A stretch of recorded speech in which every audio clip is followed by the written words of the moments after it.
La tradizione culinaria veneta è unica al mondo e supera il concetto di cucina regionale per abbracciare le influenze che una metropoli multiculturale come Venezia ha saputo incorporare nella sua storia. Per non parlare del fatto che dalle Dolomiti al Po, dal Garda alla Laguna e passando per una varietà ambientale vastissima, nelle pentole delle case del Veneto finiscono da secoli materie prime di grande qualità.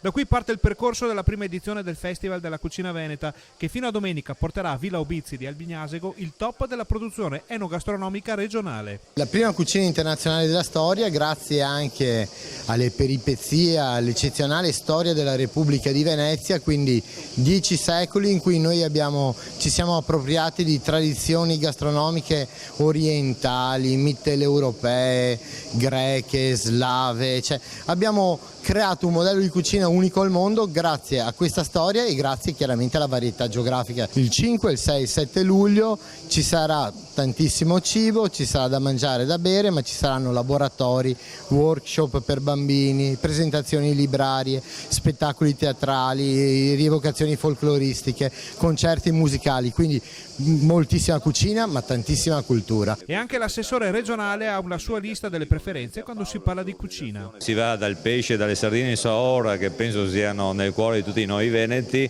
al pearà veronese, ma passando attraverso il baccalà alla vicentina, quindi io metterei queste 3 ricette tutte insieme per poi da padovano naturalmente sposare le buone straiche. Al festival si mangia e si parla veneto perché lingua e cucina sono legate a doppio filo. In questa terra i veneti si esprimono in molti modi, la pittura veneta è famosa, i veneti fanno paradigma in tutto, questo dobbiamo renderci conto, è una cosa importante, c'è una pittura veneta, c'è un rinascimento veneto, c'è una cucina veneta. E per gli amanti della storia non è una sorpresa che fra gli stand del festival trovi spazio un corner dedicato esclusivamente al caffè. Sentite perché. I primi importatori sono stati i mercanti veneziani e la prima bottega del caffè è stata aperta a Venezia, lo conoscono tutti come Caffè Florian. In ballo quindi 3 giorni di degustazioni, convegni, focus, cooking show, musica e spettacoli dedicati interamente alla cucina veneta, alle tradizioni e alla cultura della nostra splendida regione. Cucina etnica o cucina regionale?